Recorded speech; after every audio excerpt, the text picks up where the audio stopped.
आहिस्ता आहिस्ता यहाँ रहने की आदत होने लग गई। जाहिर है उन दिनों में तो वो फ़ोन होते थे, वो जो सारे एक ही लाइन में खड़े हुए, और वो जो लैंडलाइन होती है, मोबाइल्स नहीं थे। तो कभी कभी वालदैन से बात हो जाती थी, बाबा से बात, बहुत काम वहाँ से बुलाना है और पता नहीं कहाँ से बुलाना है। तो वो फिर ख़तों किताबत बहुत हुई, और ख़तों किताबत में मैं अपने दिल की जो भी बातें थी और भड़ास थी या जो भी था वो मैं लिखती थी, और फिर इंतज़ार करती थी कि उनके ख़त का, मेरे ख़त का जवाब आएगा। तो वो भी एक बहुत ही खूबसूरत बात थी कि जो आप लिख के और फिर बार बार पढ़ सकते हैं, वो था। और मुझे उसने बहुत सस्टेन मुझे किया। फिर ये कि मैं अपने वतन के गाने सुनती थी, तो फैल न्याज़ी साहब के साडा चिड़ियाँ दा चंबा रोती भी रहती थी अक्सर।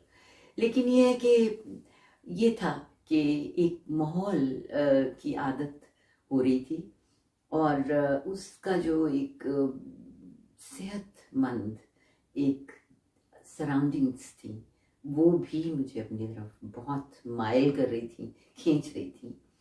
खैर जी, एक लंदन में बहुत ही खूबसूरत इंसान रमेश पटेल साहब थे। उनका एक वेजिटेरियन रेस्टोरेंट था, जिसके ऊपर वो था एक ऑडिटोरियम, जिसमें सिर्फ 100 लोग आ सकते थे। और उनका, उस हॉल का उन्होंने नाम रखा हुआ था रविशंकर हॉल। तो रविशंकर हॉल में उन्होंने मुझे कहा, रमेश भाई ने, कि हम दोनों मिलने गए उनसे, और उन्होंने कहा कि आप परफॉर्म करें आके इसमें। तो मैंने कहा कि हाँ बिल्कुल करती हूँ मैं। और तो एक परफॉर्मेंस अरेंज हुई, छोटा सा 100 लोग बैठ सकते थे। और वो रमेश भाई ने अपने रेस्टोरेंट में, जिसका नाम था मंदिर, टॉटनहम कोर्ट रोड पे, और वो बहुत ही ज़्यादा एक मियाँ बीवी बहुत ही खूबसूरत लोग थे।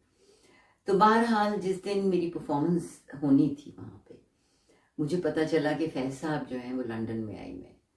तो मैंने बहुत ढूंढ के उन्हें फ़ोन किया, और मैंने कहा कि फैज साहब, वो कहने लगे तुम कहाँ हो? मैंने कहा भी मैं तो ये यहाँ हूँ, और ये हुआ। कहने लगे अच्छा अच्छा, हमें तो बहुत दफ़ा निकाला है, और ये और वो।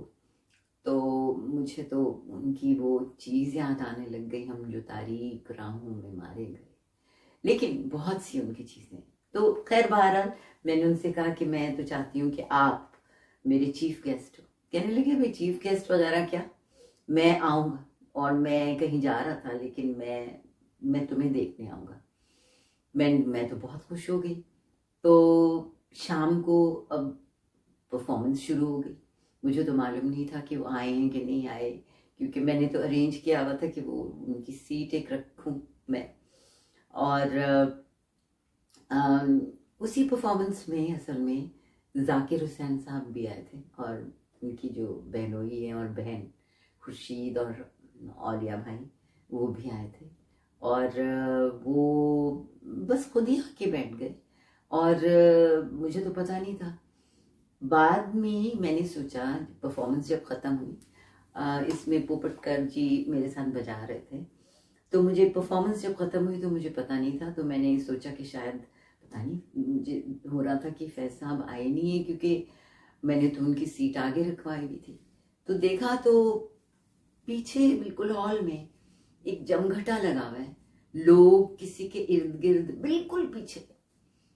मैंने तो देखा कि, तो जनाब थोड़ी देर के बाद वो भीड़ को हटा के फैज साहब वहां से उठ के और आ रहे थे स्टेज की तरफ, और छोटा स्टेज था, और उन्होंने मुझे बहुत प्यार किया और कहा कि ये तो हुआ जो तुम्हें कथक ने दिया है, अब देखना ये है कि तुम कथक को क्या देती हो। मुझे वो बात हमेशा याद रही, और एक बिल्कुल जिम्मेदारी फील हुई। उन्होंने मुझे एहसास दिलाया कि सिर्फ ये नहीं होता कि you just take, you have to give back something. You are receiving so much, you must give back. लेकिन वो भी उसका कर्म हो तो होता है कि आगे चलता जाए सिलसिला, राइट। तो ये बस उनकी दुआ है। और बाद में जाकिर साहब भी मिले, बहुत उनका भी क्या बात है। तो अल्लाह उन्हें जन्नत नसीब करे। और बस वैसा बहुत खुश हुए। और उस परफॉर्मेंस में काफ़ी लोग आए जिससे कि आगे सिलसिला भी चला।